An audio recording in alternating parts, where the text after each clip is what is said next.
지금까지는 공생농업에 관한 강좌를 주로 시청하셨는데 앞으로 약 일주일 동안은 최근에 한국 정부에서 관심을 가지고 추진하는 치유농업에 관한 강좌를 시청하시겠습니다. 치유농업 강좌 제1강에서는 치유농원의 설계와 관련되는 내용을 김용현 원장의 강의로 듣겠습니다. 오늘 제가 할 거는 정원이라든가 뭐 치유농업 이런 쪽에 소재들을 가지고 예를 들어서 벚나무 밑에 그 어떤 식물들이 자라고 어떤 풀들이 자라는데 이것들을 어떤 형태로 꾸며줄 거냐, 이것이 정원이기도 하고 이것이 치유농원이기도 해요. 그래서 그 부분에 관한 것들과 사람까지, 사람은 뭐냐면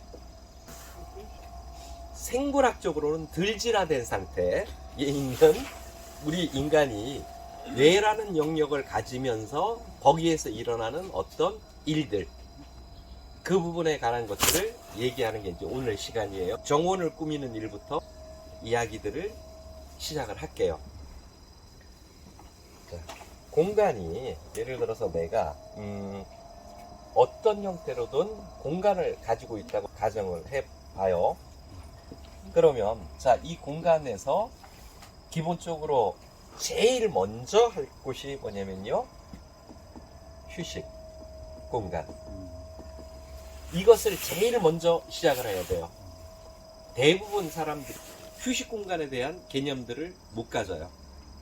그러니까 내가 무슨 일을 하거나 뭐를 할 때 일을 하려고 들어온 건 아닌데 어찌 보면 거기서 내가 자연을 즐기거나 내 생활이나 이런 것들을 하러 들어왔는데 휴식할 공간들을 안 만들어 놓으면 바뀌어버려요.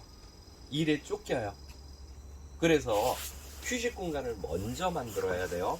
그리고 이보다 먼저 만드는 게 있어요. 뭐냐면 설계도. 오늘 얘기하는 게 이 부분이에요. 설계도나 조감도. 여기서 뭐를 하는 거냐면 내가 제일 먼저 어디다가 휴식 공간을, 내 고정 휴식 공간, 이건 집이어도 돼요. 그 다음에 파고라라던가 정자라던가 이런 것들을 안 치는 일들, 이것이 기본적으로 휴식 공간을 먼저 만드는 부분이에요. 그러고 나서 순서들이 있어요. 주동선이라고 해서 움직이는 선을 먼저 설계하는 거. 평지부터 먼저 만드는 게 아니고 움직이는 선부터 먼저 큰 선을 따라가요. 이 동선에는 주동선하고 보조동선하고 그 다음에 관리 동선, 이렇게 세 가지로 나눠지는데 이것들의 구분은 규격이에요. 공간이 넓은 공간에서는 이것이 뭐냐면 2차선 정도의 도로를 의미해요. 넓을수록 좋아요. 이거는 내가 차를 끌고 쑥 돌 수 있는, 충분히 넓지 않아도 2차선 공간을 만들려고 해요. 왜냐면 그 동선을 중심으로 해서 양쪽으로 나무들을 심고 그 밑에 꽃나무들을 심고 꽃을 심어서 산책을 하거나 이런 중심이 되는 움직임선이에요. 그리고 이게 넓을수록 사실은 나중에 훨씬 좋아요. 이 선은 좁혀질 수밖에 없는 거예요. 그래서 자, 집이 있어요. 여기가 문이에요. 그러면 주동선은 어떻게 잡히냐면 이 정도가 주동선이 되겠죠. 심플하고 굵게, 폭이 두꺼운 거예요. 어느 정도냐면 6m 정도. 넓죠. 6m라고 해도 사실 넓지 않아요. 6m에다가 나중에 나무 심어 놓고요. 여기다 꽃나무 심고요. 꽃 심으면요 안 커요. 결코. 이 폭이 기본은 웬만하면 도로폭은 6m 정도를 닦아 놓는 게 좋아요. 그리고 그 옆에 뭐가 들어가야 되냐면 물바지나 이런 축구가 반드시 들어가야죠. 이쪽으로 축구가 들어가면서 축구에다가 전기선, 그 다음에 뭐 해야 돼요? 물. 이런 것들이 따라가는 중심이 되는 선들을 잡아줘야 돼요. 그리고 이 선을 잡을 때는 보통 자기가 끌고 다니는 1톤 차나 아니면 공간이 넓은 5톤 차를 운전해보는 것도 괜찮아요.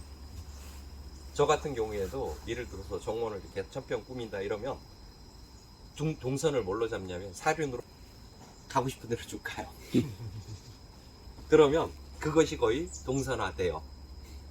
그래서 주동선을 확실하게 잡아놔야지 나중에 구분이 가요. 주동선을 잡아놨는데 차량은 움직이는데 리아카라던가 물건들도 일을 해야 되죠.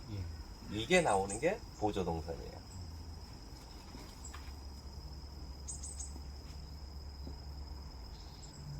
여러 가지가 형태가 나올 수 있겠죠. 보조동선들이. 요 선은 3m. 이러면 보조동선은 충분히 가능해요. 여기서는 작은 이동들, 그 다음에 나머지가 뭐냐면 관리선이에요. 이렇게 놓으면 이 안에 사람들이 움직여야 되잖아요. 그래서 정원 같은 데 보면 돌 같은 거 이렇게 놓은 것들이 있어요. 이런 것들이 관리선에 속하는 영역들이에요. 그래서 이런 것들을 놔주는 일들. 이 관리 동선은 많겠죠. 여기다가 주차장 만들면 되겠죠. 여기서 주차장 하나 만들거나 캠핑장 하나 만들어도 되겠죠. 주동선을 확실하게 잡아놓으면 일단 주제가 분류가 돼요.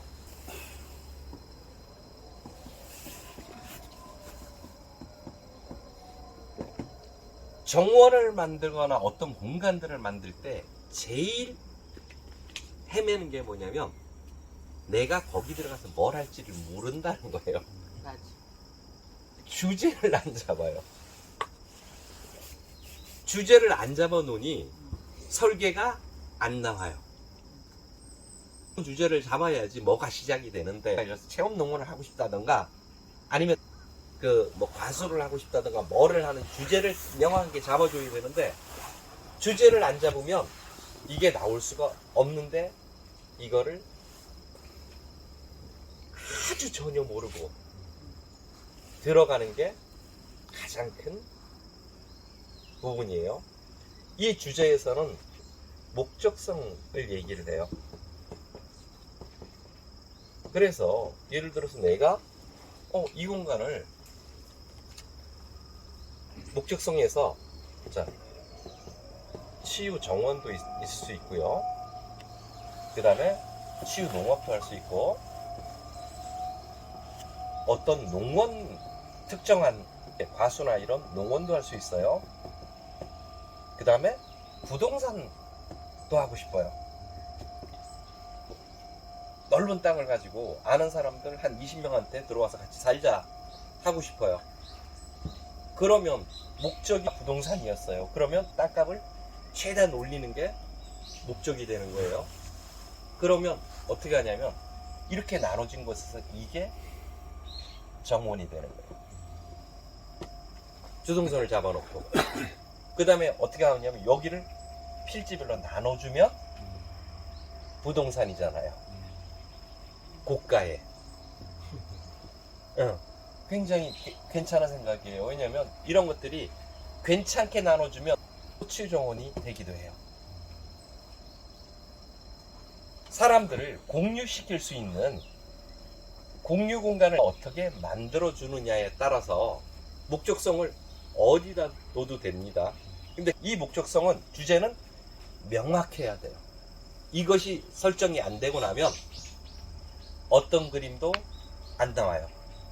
제가 컨설팅을 하거나 정원들을 만들어주거나 수목원 설계 같은 것들을 해줘요. 그러면 오너들이 그걸 갖고 있는 사람이 내가 어디로 갈지를 몰라요. 이 땅에 목적이 없어요. 그냥 난 자연이 좋아서 이거는 자연 좋아요. 그러면 안 건들면 돼요. 자연 좋은 사람들이 와갖고요. 동선을 잡아놓고 휴식 공간을 만들어야 돼요. 그런데 뭐도 안 해야 되냐면 이것도 건들지 말아야 돼요. 자연이 좋은 사람은. 근데 이걸 싹 건드려 버려요. 그러면 자연이 좋아서 들어온 게 아니잖아요. 이상으로 치유정원 설계 시 우선 고려해야 할 사항에 관한 강의를 모두 마치겠습니다. 경청해 주셔서 감사합니다.